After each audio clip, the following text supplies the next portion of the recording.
Başla. Bir gün qara ağzında penni tutulur.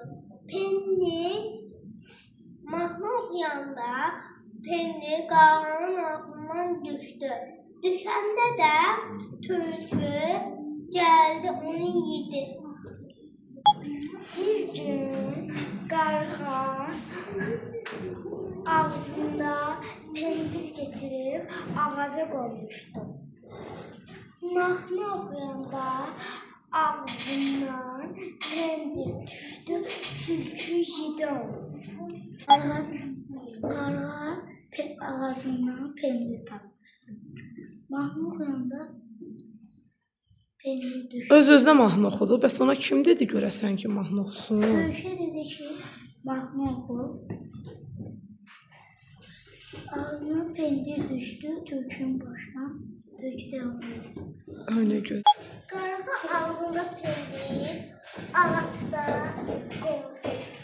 Tülkü ona dedi ki, sən mahnı oxu, sən mahnını çox sevirsən. O oxuyan kimi ağzından düşdü. Nə düşdü?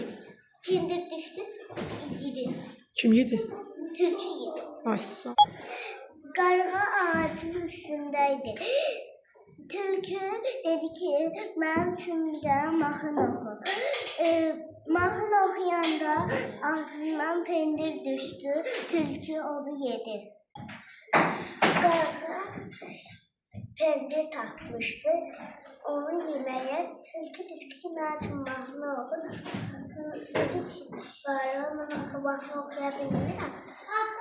Tülkü sən mahnı çox qəşəngdir. Qarğa da inandı, oxudu, ağzından pendir düşdü. Tülkü də yedi. Ay.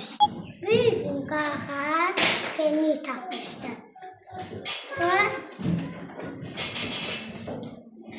Sonra nə oldu? Tülkü də istəyirdi, də mahnı oxumaq istəyirdi. Kimə deyirdi? Tülkü kim? Ay sağ ol. Sən səsin var. Aha. Sonra düşdü ağzına. Qəşəng səsi var idi qarğanın. Səncə? Ay sağ ol. Və tülkü niyə elə deyirdi ona? Ona geçip peynir düşsün ağzına düşsün. Ha, elə olur sonra. Ben. Ay sağ ol. Sonra nə olur? Nə baş verir? Ay Sonra Mikail. da ağzına peynir düştü. Ha, Tülküydü. ay sağ ol.